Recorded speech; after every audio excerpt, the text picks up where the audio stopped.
শুভ সকাল। এখন আছি ঢাকা কমলাপুর রেলওয়ে স্টেশনে। আর আজকে আমার গন্তব্য হচ্ছে ঢাকা থেকে বন্দরনগরী বেনাপোল। এখন আমি দাঁড়িয়ে আছি শহরতলি প্ল্যাটফর্মের সামনে। শহরতলি প্ল্যাটফর্মের 14 নম্বর প্ল্যাটফর্ম থেকে আমার ট্রেনটি ছেড়ে যাবে। বন্ধুরা কেমন আছেন সকল? আশা করি ভালো আছেন। আমি তানভীর মুরাদ, সকলকে স্বাগতম জানাচ্ছি আমার চ্যানেলে।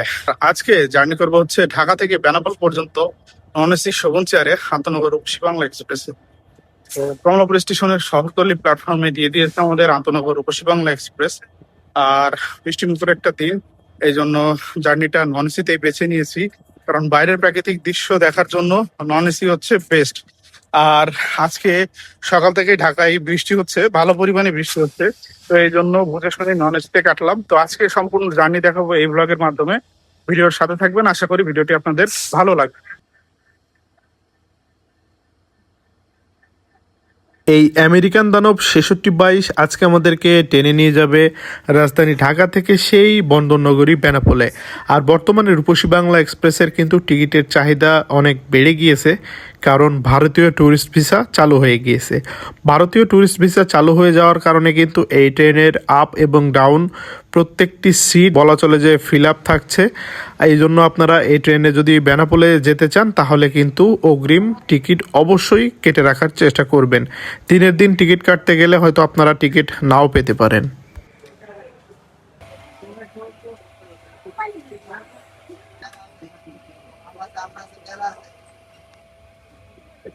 ঘড়িতে এখন সময় 10:50। 5 মিনিট দেরিতে আমাদের ট্রেন ছেড়ে যাচ্ছে ঢাকা কমলাপুর রেলওয়ে স্টেশন। আর ঢাকা থেকে ছাড়ার পর এই ট্রেনের প্রথম স্টপেজ হচ্ছে ভাঙ্গা জংশন, অর্থাৎ পদ্মা সেতু পার হয়ে ভাঙ্গা জংশনে গিয়ে আমাদের এই ট্রেনটি থামবে। তো আপনারা আস্তে আস্তে উপভোগ করুন বাইরের প্রাকৃতিক সৌন্দর্য।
বন্ধুরা, বর্ষার সময় কিন্তু বাংলাদেশের আসল সৌন্দর্য ফুটে ওঠে। বর্তমানে আপনারা দেখতে পাচ্ছেন আমাদের ট্রেনটি কিন্তু একটি এলিভেটেড এয়ারপোর্ট দিয়ে যাচ্ছে। আর নিচে পানি কি পরিমাণ বেড়েছে আপনারা খেয়াল করছেন, এবং চারিদিকে সবুজের সমারোহ কিন্তু অসাধারণ লাগছে। আর সামনে ইনশাল্লাহ আমরা বৃষ্টি পাবো, ওয়েদার রিপোর্ট যা চেক করলাম। এখন দেখা যাক বৃষ্টি কতক্ষণে আমরা পাই।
বন্ধুরা, আমরা মাওয়া স্টেশন ক্রস করে আসলাম আর কিছুক্ষণের মধ্যে আমরা উঠে যাব বাংলাদেশের অন্যতম একটি রেল ব্রিজ, পদ্মা রেল ব্রিজে।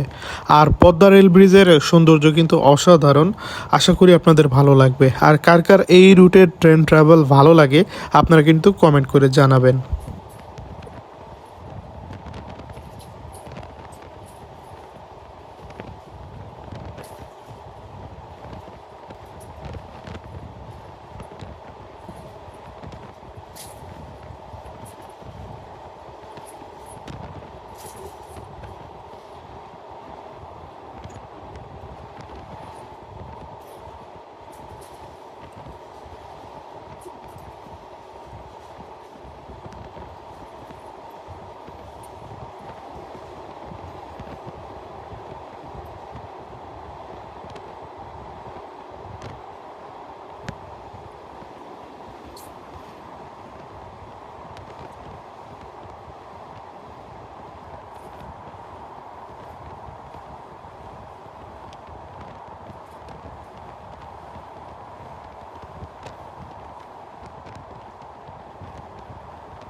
বন্ধুরা, এই ট্রেনে রয়েছে 3 ধরনের ক্লাস। আর এন্ড টু এন্ড যদি আপনারা জার্নি করেন, এসি কেবিন সিট এর ভাড়া 1041 টাকা, স্নিগ্ধা এসি চেয়ার যেটা এর ভাড়া 869 টাকা, এবং নন এসি চেয়ার এর ভাড়া 455 টাকা মাথা পিছু।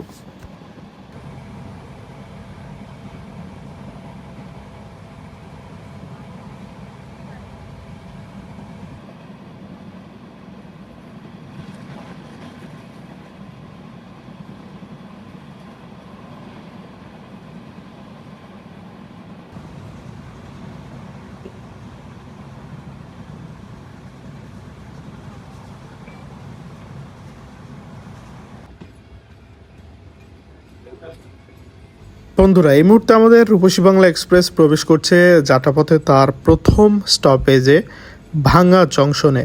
আর এই ভাঙ্গা জংশনে আমাদের ট্রেনের কিন্তু অল্প কিছুক্ষণ যাত্রা বিরতি রয়েছে। এরপরে ট্রেন ছেড়ে যাবে তার পরবর্তী গন্তব্যের উদ্দেশ্যে। নির্ধারিত যাত্রা বিরতি শেষ করে আন্তনগর রূপসী বাংলা এক্সপ্রেস ছেড়ে যাচ্ছে তার পরবর্তী গন্তব্য স্টেশন মুকসুদপুর স্টেশনের উদ্দেশ্যে।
এই মুহূর্তে আমাদের রূপসী বাংলা এক্সপ্রেস প্রবেশ করছে মুকসুদপুর স্টেশন। এটা এই ট্রেনের যাত্রাপথের দ্বিতীয় স্টপেজ।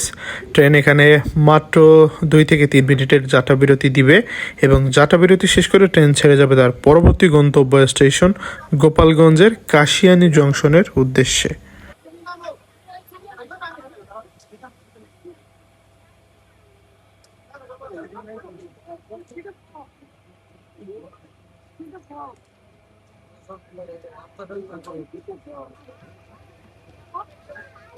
ট্রেন এসে থামার পরপরই কিন্তু বাইরে প্রচুর পরিমাণে বৃষ্টি শুরু হয়ে গিয়েছে, আর ট্রেনের জানলা দিয়ে এই দৃশ্য দেখতে কিন্তু অসাধারণ লাগছে। আর ট্রেনটা দাঁড়িয়েছে হচ্ছে মেইন লাইনে, প্ল্যাটফর্মে দেয়নি। এইটার কারণে কিন্তু যাত্রী সাধারণের ওঠা নামাতে প্রচুর পরিমাণে সমস্যা হচ্ছে। আর আপনাদের সাথে কথা বলতে বলতে আমাদের ট্রেন কিন্তু আবারও ছেড়ে যাচ্ছে তার পরবর্তী গন্তব্যের উদ্দেশ্যে।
ঘড়িতে এখন সময় 12:25, আর এই বৃষ্টিমুখর ওয়েদারের মধ্যে আমরা ধীরে ধীরে প্রবেশ করছি গোপালগঞ্জ জেলার কাশিয়ানী জংশনে। বাংলাদেশের একমাত্র পঞ্চমুখী জংশন হচ্ছে এই কাশিয়ানী জংশন, যেখান থেকে 5 দিকে ট্রেনের মাধ্যমে কিন্তু যাওয়া যায়।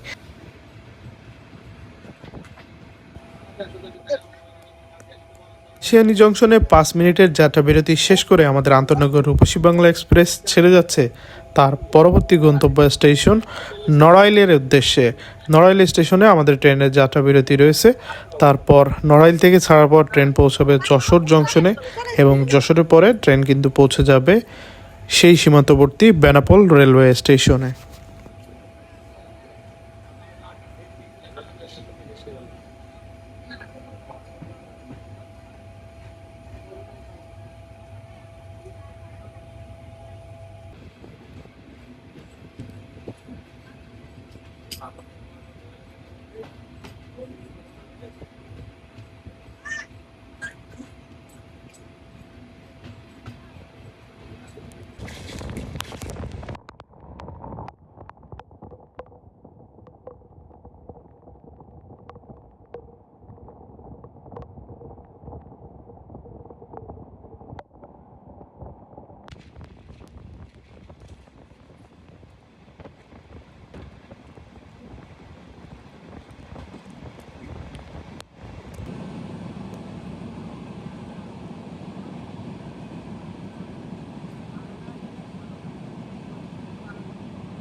বন্ধুরা, আপনাদের সুবিধার্থে আরও একটি ইনফরমেশন দিয়ে রাখা ভালো। এই ট্রেন সপ্তাহে একদিন সোমবার বন্ধ থাকে। সোমবার দিন এই ট্রেন বেনাপোল থেকে ঢাকায় যায় না এবং ঢাকা থেকে কিন্তু বেনাপোলে আসে না।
এই মুহূর্তে আমাদের ট্রেন প্রবেশ করছে নড়াইল জেলার নড়াইল স্টেশনে।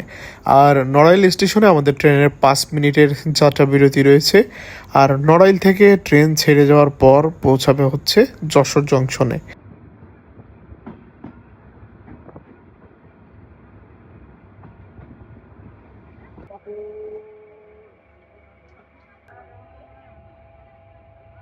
নড়াইল স্টেশনে ট্রেনটি তার যাত্রা বিরতি শেষ করে ছেড়ে যাচ্ছে তার পরবর্তী গন্তব্য স্টেশনের উদ্দেশ্যে।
এই মুহূর্তে আমাদের ট্রেন প্রবেশ করছে বাংলাদেশের সীমান্তবর্তী জেলা শহর যশোর জেলার যশোর জংশনে।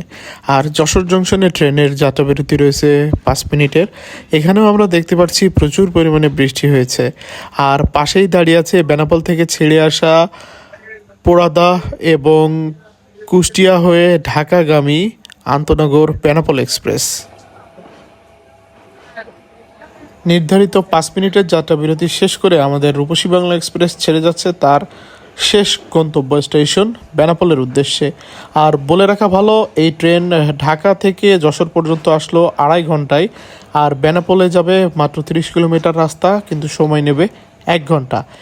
এই লাইনে কিন্তু ট্রেনের স্পিড রেস্ট্রিকশন রয়েছে, যার কারণে ট্রেন ধীরে ধীরে চলে, এই জন্য সময় বেশি লাগে।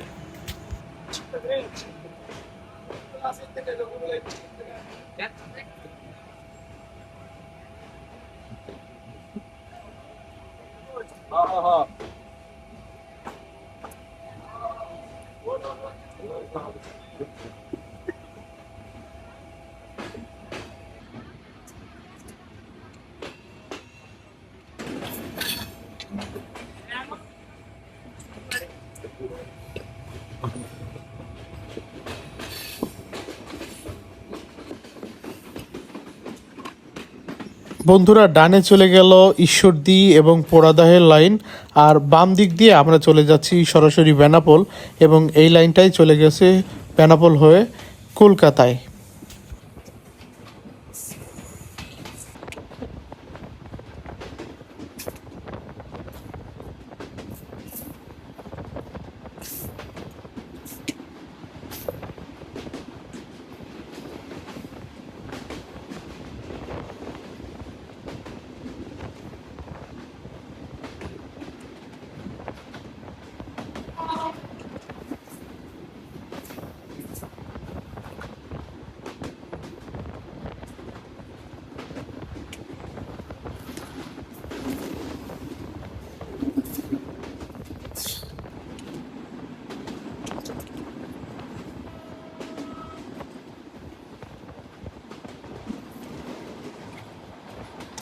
এই রাস্তাটি সোজা চলে গেছে বেনাপোল হয়ে পার্শ্ববর্তী দেশ ভারতে।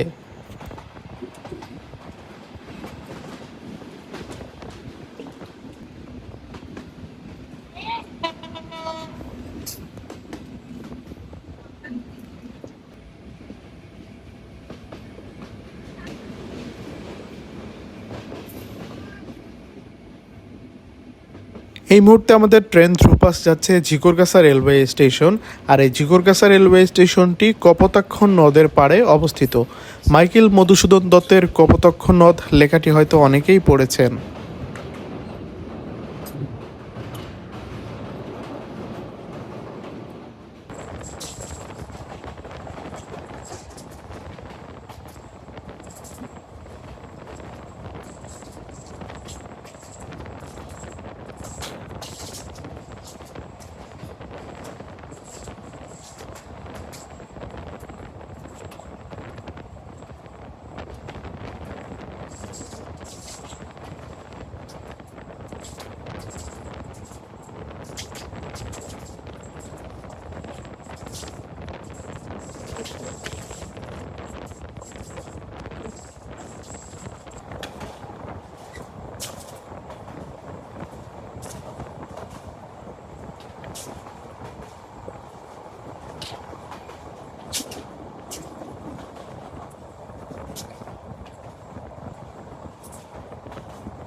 বন্ধুরা, ঘড়িতে এখন সময় 2:25।